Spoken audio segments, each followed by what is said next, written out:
nongeye kubaha ikaze bakunzi babizaza TV Rwanda mwese aho muri hose mbifurije ibihe byiza kandi bifurije ishya n'ihigwe kuri uyu munsi w'itariki ya 27 z'ukwezi kwa munani umwaka wa 2024. N'ubundi namakuru mu kinyarwanda twagiye tubakusanyiriza hirya no hino hatandukanye ku mbuga nkoranyambaga cyangwa se ku binyamakuru bitandukanye nk'ibisanzwe muri kumwe na Eric Nshimiyimana. Komeza ukore subscribe ukoresha ku biganiro byacu bitandukanye, documentaire tubagezaho ndetse n'ubusesenguzi ku makuru runaka tuba twagezaho umunsi ku munsi. Amakuru yacu tuvuze kwibanda kuri izi ngingo zikurikira. Turahera mu Rwanda nuko RIB yiyemeje gukurikirana umwarimu ukekwaho kwirirwa asambanya abanyeshuri be yigisha. Dukomeje mu Rwanda none, u Rwanda rwahaye ibihugu bigera kuri 4 miliyari u Rwanda rwahaye ibihugu bigera ku 4 byo muri Amerika yo hagati imfashanyo yarenga miliyari 1 n'igice. Naho ibihugu 9 bya Afrika biteraniye mu mahugurwa y'abapolisi igishari muri Karongi cyangwa se mu karere ka Karongi. Wasigajwe inyuma n'amateka wihangiye imirimo arasaba leta ubufasha. Hanze y'u Rwanda turubuze kubabwira amakuru akurikira. FDLR na Jambo RCBR ni nk'ibivumburi aho Koloneli Bolora wahoze ari intasi nkuru ya FDLR turaza kumva nawe icyo abivugaho. Iki giguruka kitamenyekanye cyabonetse muri Polonye nyuma y'igitero Uburusiya bwagabye muri Ukraine. Naho muri Nigeria gari ya moshi yagonze umunyamaguru bimuviramo kwitaba Imana. Mu gihugu cya Nigeria kandi nanone nuko Tinubu yashyizeho abayobozi bashya b'umutekano w'imbere ndetse n'ab'ubutasi. Nkomeje kwifuriza ikaze wowe mu karere k'ibiyaga bigari muri Afrika yo hagati, Afrika y'Iburengerazuba, Afrika y'Epfo. Mbahaye ikaze namwe kandi muri kutwumva muri Kota Masimbi, ubwo ni muri Amerika, mu Bwongereza, i Burayi bwose. Mbifurije ibihe byiza mu Rwanda, Burundi, Tanzania, Repubulika Iharanira Demokarasi ya Kongo, muri Sudani, abari Kenya, abari Uganda, mwese mbahaye ikaze ku makuru ku buryo uburambu.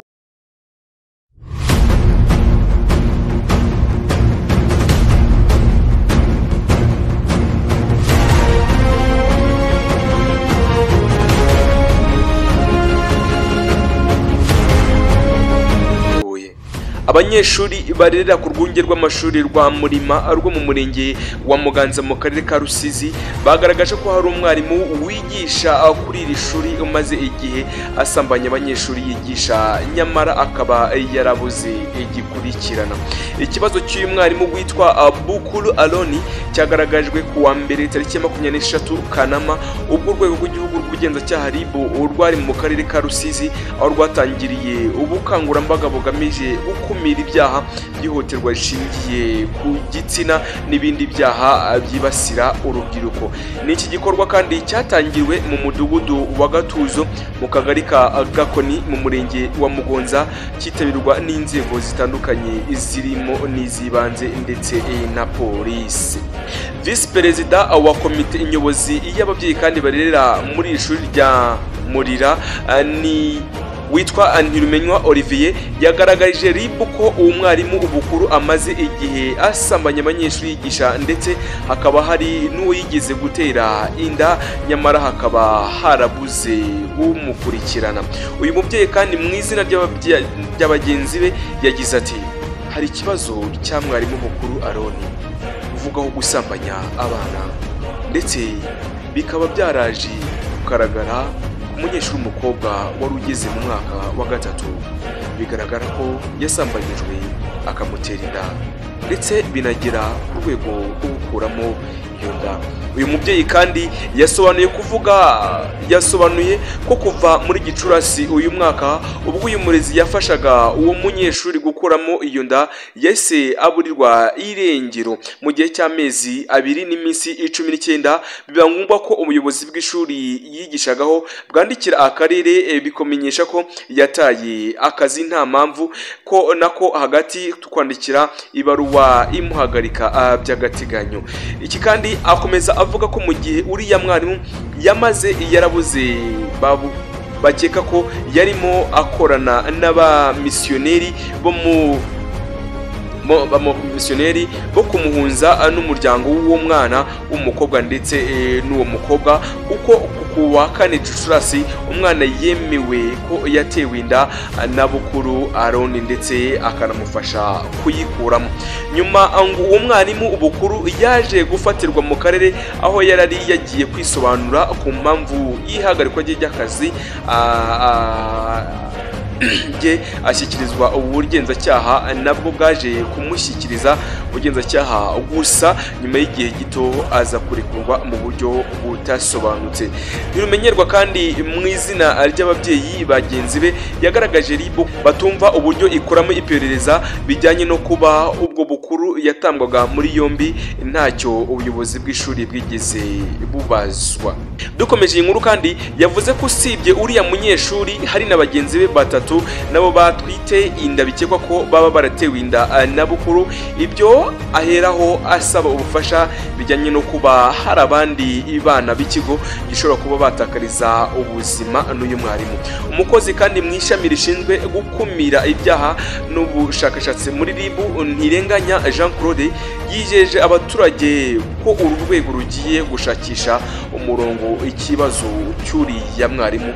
Yagize ati turareba kuri icyo kibazo cy'umwihariko tumenye ngo ikibazo kirihe, ese wenda ni ikibazo cyaba cyarabereye iperereza bitakozwe neza, ese wenda ni ikibazo cyo ku rundi rwego rw'ubushinjacyaha niba ari bo bafashe umwanzuro wo kumurekura.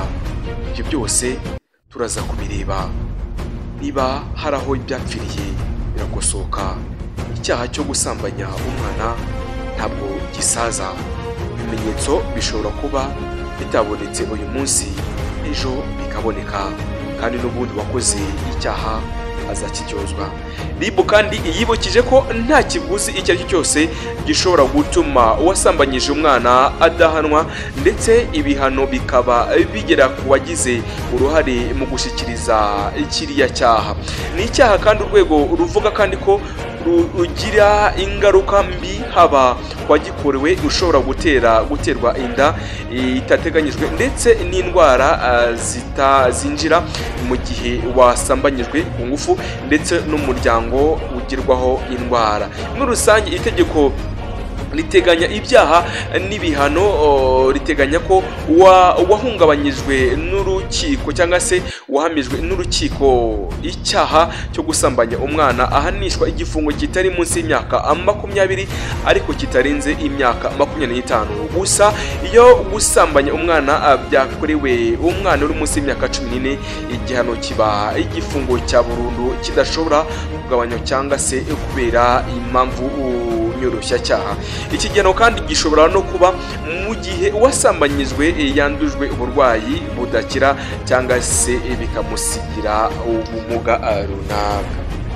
Dukomeze kandi ni inkuru nshuti bakunzi ba Bizza TV Rwanda nuko u Rwanda ibihugu bine byo mu birwa bya Caraïbe byahawe imfashanyo ingana na miliyoni 1.200 arenga miliyari 1.500 y'abaze mu manyarwanda n'imfashanyo yo kubigoboka kubera imvura y'amahindu idasanzwe yiswe Berry byibasiye mu kwezi gushize. Minisiteri y'ububanyi n'amahanga ndetse n'ubutwererane yatangaje ko buri gihugu muri ibi bine byahawe imfashanyo ingana n'amadolari ibihumbi bigera kuri 300 birimo Grenada, Jamaica, Barbados na Saint Vincent ndetse na The Grenadines. Ikinyamakuru The New Times cyasubiyemo na Minafete ikivuga kiti u Rwanda rwasubije ubusabe bwo guterana ingabo mu bitugu bwatanzwe n'umuryango mpuzamahanga ndetse n'umunyamabanga mukuru wa Commonwealth asaba ko ibihugu bya Commonwealth byibasiwe n'imvura y'amahindu ya Berry byafashwa. Ni muri urwo rwego kandi amafaranga angana na miliyoni 1.200 y'amadolari yahawe Grenada, Jamaica, Barbados cyo kimwe na Saint Vincent de Grenadines cyo kuba byafashwa kugira ngo birebe uko byakitabwaho.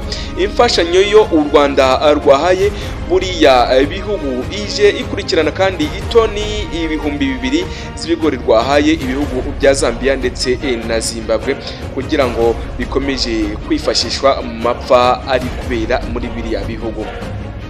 Minisitiri kandi y'ububanyi n'amahanga yavuze ko u Rwanda rwiteguye gukomeza gufasha mu bushishozi bwago ibihugu by'isi byibasiwe n'ibiza bikomeye ndetse n'ingaruka z'imihindagurikire y'ikirere nk'uko mu bihe byashize narwo rwagiye rubikora mu karere ndetse n'ahandi. Imvura kandi y'amahindu ya Berry yibasiye ibihugu bya Mexique, Leta Zunze Ubumwe za Amerika ndetse n'ibihugu byinshi byo mu birwa bya Caraïbe.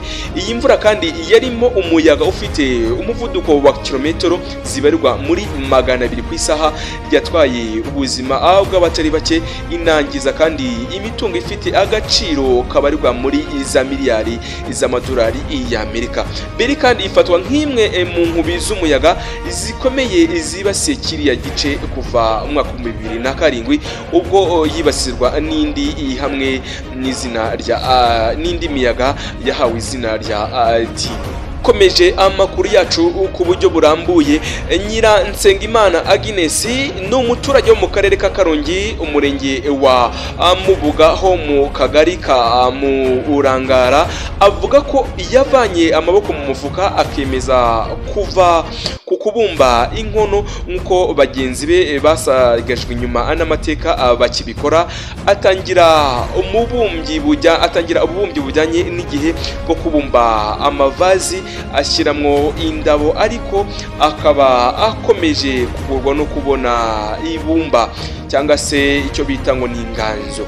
Yanasabaga kandi kuyibona yamuhenze,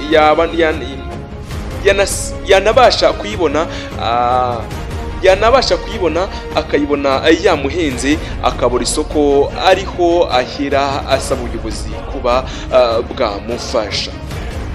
Ibi kandi yabigarutseho mu kiganiro aheruka kugirana na Bwiza.com, maze ahishura ko mu murenge atuyemo nta nganzo nziza ihari, abashije kugurirwa ubutaka yajya ayivanamo buhehereye mu murenge wa Bwishyura, akagari ka Gitaramo byamuhindurira imibereho we ndetse n'abaturanyi be. Yagize ati, kera twabumbaga inkono tukazigurisha amafaranga atarenze 500 ntagire icyo atumarira. Nyuma nahumutse amaso ntangira kubumba amavazi aterwamo indabo ndetse zitandukanye nk'imitako yo mu mazu, ku buryo mbasha kwishyurira ubwisungane mu kwivuza, nafata inguzanyo mu matsinda nkayishyura, gusa imbogamizi ziracyari zose. Akomeza kandi avuga ko abangamiwe no kutagira aho yacururiza ibyo aba yakoze bivuye ku buryo acuruza agendagenda mu ngo z'abaturage, aho ahera asaba ubuyobozi ko bwamufasha kubona aho abacururiza hazwi hagenewe cyangwa se kandi hamuhesha mu gaciro kugira ngo abone ingo. Yaboneyeho kandi gusaba abayobozi kumufasha kuba bamugurira ubutaka bwo kujya akuramo inganzo yo gukoresha abumba ayo mavazi, kuko bimusaba kujya kuyishaka mu murenge baturanye. Mukase Valentina, umuyobozi w'akarere kandi ka Karongi, mu ikiganiro yagiranye na Bwiza, ashima ibikorwa bya Nyiransengimana Agnes wanze gusaba agakura amaboko mu mufuka, agahamya ko bagiye gukorana ndetse n'abafatanyabikorwa batandukanye barimo amahoteli, resitora, ibigo byigenga n'ibya leta, kuba byatuma bakaba bamuhindurira amateka. Yagize ati, turakorana n'abafatanyabikorwa batandukanye barimo amahoteli n'amaresitora abone aho agurisha ibyo amaze gukora. Turazana kandi no kumwegera tumusabe akorane n'abandi mu matsinda bakore byinshi kandi batere imbere. Abasigajwe inyuma n'amateka benshi bo mu karere ka Karongi bavuga ko kubumba ari gakondo yabo, batapfa kureka uwo muco kuko uyu mwuga bavutse babona ababyeyi babo bawukora kandi nabo barawusigiwe n'abasokuruza, ariyo mpamvu batabikora bijyanye n'igihe.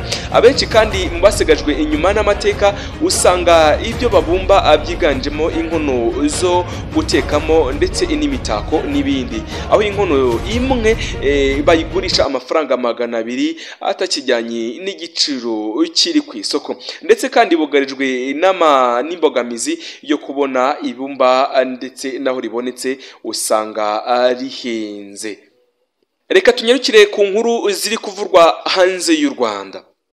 Koloneli Nshimiyimana Auguste alias Baramanase yagiranyije umutwe wa FDLR yahozemo n'itsinda rya Jambo Asiberi n'ibivumburira bihora mu ndirimbo imwe bijyanye no kuba ibinyoma birirwa bakwirakwiza ku Rwanda bitajya bihinduka. Koloneli Nshimiyimana numwe mu bantu bahoze bakoreye cyangwa se bakomeye muri FDLR, uyu mutwe wasize ukoze jenoside yakorewe abatutsi mu mwaka wa 1994 mu Rwanda, kuko yari umuyobozi ushinzwe ubutasi bwo hanze, akoreshaga kandi amazina ya Koloneli Baramanase.